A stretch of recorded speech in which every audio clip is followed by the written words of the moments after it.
The president has proclaimed emergency. This is nothing to panic about. 25 जून 1975 जब prime minister Indira Gandhi ने पूरे देश में इमरजेंसी डिक्लेयर कर दिया। The president has proclaimed emergency. This is nothing to panic about. दोस्तों, इस दिन को इंडियन हिस्ट्री में ब्लैक डे के नाम से जाना जाता है। एक ऐसा काला दिन क्योंकि सभी लोगों के फंडामेंटल राइट को छीन लिया गया था। लाखों लोगों को जबरदस्ती बिना किसी क्राइम के जेल के अंदर डाल दिया गया था। और दोस्तों, जेल के अंदर रॉयल फैमिली के राजा से लेकर अपोजिशन पार्टी के लीडर तक सभी लोगों को टॉर्चर किया गया, वो भी बिना किसी क्राइम के। दोस्तों, इमरजेंसी के समय देश पूरी तरह से डिक्टेटरशिप बन चुका था। और दोस्तों, ये पहली बार नहीं था जब देश में इमरजेंसी लगा हो, क्योंकि 1962 में इंडो चाइना वार और 1971 में इंडो पाकिस्तान वार में भी इमरजेंसी डिक्लेयर किया गया था। बट 1975 की इमरजेंसी इन दोनों से डिफरेंट थी। दोस्तों, इमरजेंसी भी 3 टाइप की होती है। यूँ कहे तो उसे 3 कंडीशंस में लगाया जाता है। पहला वार इमरजेंसी, सेकेंड एक्सटर्नल इमरजेंसी और थर्ड इंटरनल इमरजेंसी। दोस्तों, 1975 में जो इमरजेंसी लगा था वो इंटरनल इमरजेंसी था और 1962 और 1971 में एक्सटर्नल इमरजेंसी लगा था। दोस्तों, पीएम इंदिरा गांधी की ऐसी क्या सिचुएशंस थी जो उनको पूरे देश में इमरजेंसी डिक्लेयर करना पड़ा। और दोस्तों, 1975 के इमरजेंसी को कंपेयर टू 1962 और 1971 के इमरजेंसी से इतना ज़्यादा खौफनाक क्यों माना जाता है? आखिर इमरजेंसी डिक्लेयर करने के पीछे की क्या रियलिटी है, आज की इस वीडियो में जानेंगे।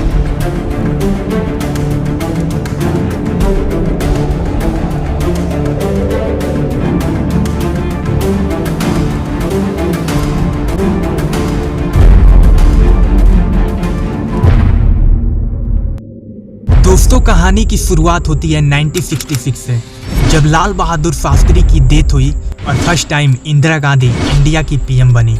दोस्तों, 1967 में पीएम पोजीशंस के लिए चुनाव हुए, जिसमें इंदिरा गांधी की कांग्रेस पार्टी बहुत ही कमजोर तरीके से जीत हासिल की। दोस्तों, दिसंबर 1917 में इंदिरा गांधी के प्रीवी पर्स वाले मैटर को सुप्रीम कोर्ट ने खारिज कर दिया। दोस्तों, इसके बाद इंदिरा गांधी ने अनाउंस कर दिया कि हम इलेक्शंस कराएंगे। और दोस्तों, 1972 के इलेक्शंस को इंदिरा गांधी ने 1971 में कराने की घोषणा कर दी। और दोस्तों, 1971 के इलेक्शंस में इंदिरा गांधी और कांग्रेस पार्टी ने गरीबी हटाओ का नारा दिया, जिसमें उन्होंने कंट्री के लोगों से प्रॉमिस किया कि वह मास पॉवर्टी को हटा देंगे, इकोनॉमी को बेटर बनाएंगे और गरीब और अमीर के बीच के डिफरेंट को खत्म कर देंगे। दोस्तों, उन्होंने गरीबों के अंदर एक स्ट्रॉन्ग उम्मीद जगाया कि उनकी सरकार ऐसे बड़े बड़े डिसीजंस लेगी देश हित के लिए। दोस्तों, इन सारे वादों को देखकर लोगों ने इंदिरा गांधी और कांग्रेस पार्टी को खूब सपोर्ट किया। और दोस्तों, 580 सीटों में से 352 सीट कांग्रेस पार्टी ने जीत लिए। दोस्तों, इतनी बड़ी जीत के बाद कांग्रेस पार्टी बहुत ही ज़्यादा पावरफुल हो चुकी थी। दोस्तों, कांग्रेस पार्टी ने मेजॉरिटी वोटों से जीत हासिल किया था, जिसकी वजह से इंदिरा गांधी और भी ज़्यादा पावरफुल पीएम बन चुकी थी। दोस्तों, 1971 में ही बांग्लादेश को पाकिस्तान से अलग करने के लिए इंडिया और पाकिस्तान के बीच एक वार होती है। दोस्तों, इस वार को सैम मनेकशॉ, जिन्हें सैम बहादुर के नाम से जाना जाता है, वो लीड कर रहे थे। दोस्तों, इस वार में इंडिया ने पाकिस्तान को बुरी तरह से हराया और ईस्ट पाकिस्तान को वेस्ट पाकिस्तान से अलग करके एक कंट्री बना दिया, जिसे बांग्लादेश के नाम से जानते हैं। दोस्तों, इस वार में इंडिया ने एक दुश्मन कंट्री को सिर्फ हराया ही नहीं, बल्कि इंडिया का पूरे एशिया में एक अलग ही धाक जम गया। दोस्तों, इस वार की जीत के बाद इंदिरा गांधी की पॉपुलैरिटी बढ़ने लगी। दोस्तों, इंदिरा गांधी की पॉपुलैरिटी लोगों के बीच इतनी ज़्यादा बढ़ चुकी थी कि लोग इनकी हर बातों को आंख बंद कर मानने लगे। दोस्तों, 1972 में विधानसभा के चुनाव हुए, जिनमें से 3 स्टेट को छोड़कर 13 स्टेट में चुनाव किए गए, जिनमें से 13 के 13 स्टेट में कांग्रेस पार्टी ने मेजॉरिटी वोटों से अपनी जीत हासिल की। दोस्तों, इस जीत के बाद पूरे भारत में कांग्रेस की सरकार बन चुकी थी और दोस्तों इंदिरा गांधी और भी ज़्यादा पावरफुल हो चुकी थी। दोस्तों 1972 तक इंदिरा गांधी की सिचुएशंस अच्छी थी, बट इसके बाद सिचुएशंस बिगड़ने लगी। दोस्तों इंदिरा गांधी ने जो चुनाव के समय लोगों से वादे किए थे, जो गरीबी हटाओ का नारा दिया था, उस वादे को अब पूरा करने के लिए लोग बोल रहे थे। दोस्तों देश में जो राशन थे उनको बांग्लादेश के आए लोगों में बांट दिया गया। तभी दोस्तों 1972 और 1973 में सूखा पड़ गया, जिससे देश में अब फूड की भी कमी होने लगी, जिसकी वजह से महंगाई और भी ज़्यादा बढ़ने लगी। दोस्तों 1973 में एक और घटना देखने को मिली, ऑयल क्राइसिस का। दोस्तों ऑयल क्राइसिस के चलते पूरे देश में और भी ज़्यादा महंगाई बढ़ने लगी। दोस्तों बढ़ती महंगाई की वजह से पूरे देश में करप्शंस बढ़ने लगा। दोस्तों इन सारी घटनाओं की वजह से इंदिरा गांधी की पॉपुलैरिटी अब लोगों के बीच डिक्रीज होने लगी। दोस्तों 1974 में गुजरात के चीफ मिनिस्टर थे चिमन भाई पटेल, और दोस्तों 1974 में ही गुजरात में कॉलेज और यूनिवर्सिटी के फीसों को इंक्रीज कर दिया गया, जिसके चलते वहाँ के स्टूडेंट प्रोटेस्ट करने लगे। दोस्तों इस प्रोटेस्ट में जनरल पीपुल से लेकर अपोजिशन पार्टी के लीडर भी थे। दोस्तों इस प्रोटेस्ट को नवनिर्माण मूवमेंट नाम दिया गया था।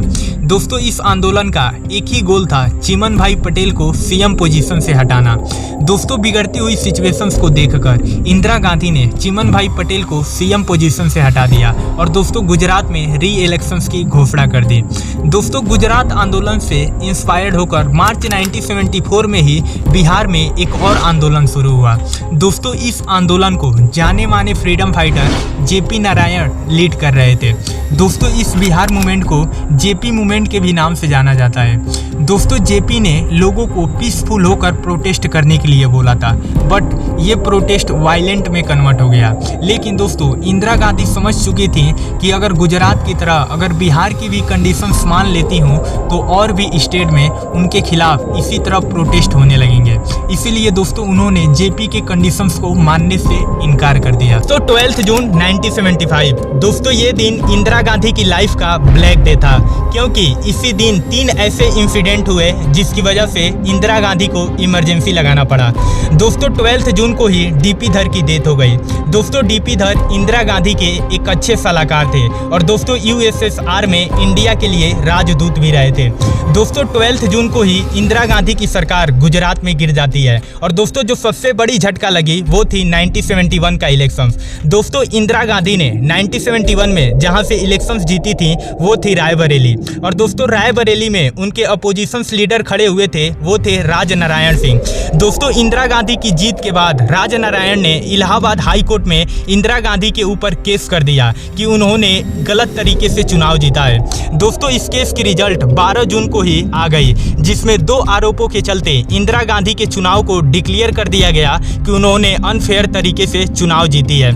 दोस्तों कोर्ट ने इंदिरा गांधी को 6 सालों तक चुनाव लड़ने से बैन कर दिया और दोस्तों उनको पीएम पोजीशन से हटा दिया, और दोस्तों कांग्रेस पार्टी को 20 दिन का मौका दिया एक नए पीएम चुनने का और इस केस से रिलेटेड सुप्रीम कोर्ट में अपील डालने का। अभी दोस्तों 24 जून को सुप्रीम कोर्ट का फैसला आया, जिसमें जज ने कहा कि सुप्रीम कोर्ट का फाइनल जजमेंट आने से पहले PM Indira Gandhi PM position पे रह सकती हैं, बट सदन के कार्य से और सदन में वोट करने से उन्हें वंचित कर दिया गया। दोस्तों सुप्रीम कोर्ट के इस जजमेंट के बाद जेपी मूवमेंट में और भी ज्यादा खलबली मच गया और दोस्तों वो पीएम इंदिरा गांधी को पीएम पोजीशन से हटाने के लिए और भी ज्यादा फोर्स करने लगे।